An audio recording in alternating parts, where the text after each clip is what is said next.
Prime Ministers, Your Excellency, the President of the National Assembly, Madame Otala, the President of the Senate, ladies and gentlemen, members of the current and former government, Dean of the Diplomatic Corps, representatives of civil society and non-governmental organizations, distinguished guests, friends and colleagues, ladies and gentlemen. It is my great honor to welcome you all to the American Embassy today to celebrate the 238th anniversary of the independence of the United States of America. On July 4th, 1776, 56 delegates to the Second Continental Congress in Philadelphia adopted the Declaration of Independence, proclaiming, and I quote, "We hold these truths to be self-evident, that all men are created equal, that they are endowed by their Creator with certain unalienable rights, and that among these are life, liberty, and the pursuit of happiness," end quote. To defend these fundamental rights of life, liberty, and the pursuit of happiness, America's founding fathers put into place a system of government that respects the popular will of the people. A system of government based on checks and balances to guard against tyranny and against the monopoly of power. A system of government that seeks at its very foundation to protect the fundamental civil liberties and freedoms of its citizens. Yet these democratic values of protecting civil liberties, political freedoms, and basic human rights are not merely an American idea. They have now become universally held principles, defended and fought for by free peoples around the world. I share this podium today with His Excellency Prime Minister Kolo Roje. His visit today marks the first time that a serving Malagasy Prime Minister has ever visited this American Embassy compound, which was completed in 2010.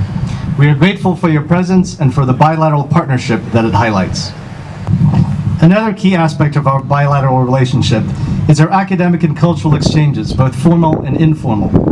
Whether it is the Malagasy dance group Bakumanga, participating in the Brooklyn Academy of Music's Dance Africa Festival in New York, scientific teams studying lemurs and other endemic species, or the 7 Malagasy youth representatives who will meet President Obama as part of the Young African Leaders Initiative, Americans and Malagasys are building friendships and mutual understanding.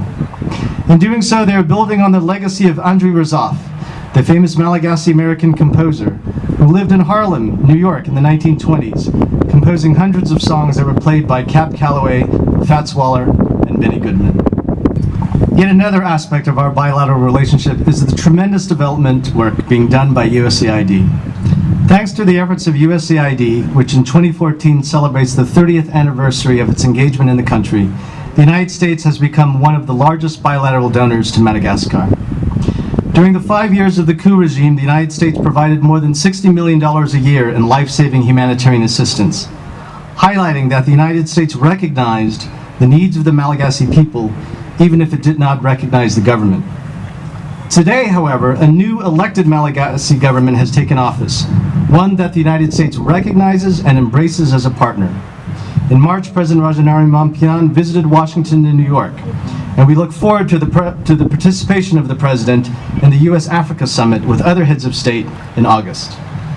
I first arrived in Madagascar in September 2011, the same week as the signing of the SADC roadmap. Today, some key provisions of the roadmap will remain to be fulfilled, including Article 20 on the unconditional return of political exiles. Fulfilling this key provision will be an important step toward achieving national reconciliation and finally putting the crisis of the last 5 years behind us. At the same time, the United States recognizes the progress that the country has made, holding internationally observed elections in 2013 and putting into place a new government to address the needs of the people. In May of this year, Washington announced the lifting of restrictions imposed since 2009 on development assistance to Madagascar.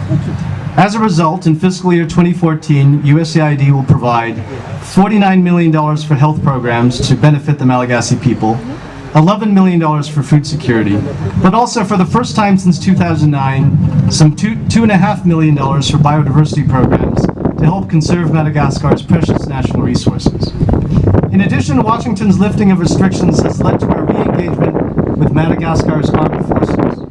Our bilateral security program aims at enhancing the ability of Madagascar's national defense forces, not only to safeguard its own coastal borders, but also to contribute effectively to multilateral peacekeeping in the region.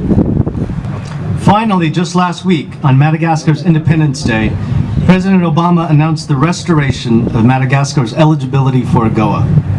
I'm hopeful that the long-sought restoration of AGOA will not only create thousands of jobs, but also help promote additional responsible foreign direct investment in the country. These steps highlight the important democratic transition that Madagascar has made since I last spoke from this podium on the occasion of our National Day 1 year ago. And it reflects the confidence that the United States has in the people and future of Madagascar.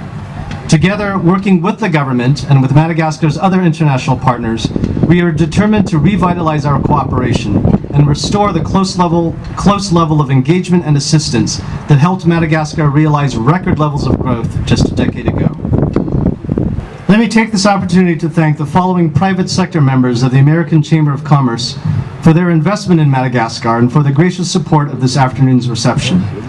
Thank you to ExxonMobil, to Vima, Henri Fraise, Century 21, and World Trade Center Antananarivo. Private sector investment is an engine of growth, and promoting conditions of transparency, good governance, and anti-corruption is a way of ensuring that responsible investors partner to develop Madagascar's future. To Madagascar's peaceful transition, allowing the country to move from a stagnant coup regime under international sanctions to a dynamic, democratically elected government with promise for the future. Let me thank each of you for your work in building a better future for the people of Madagascar.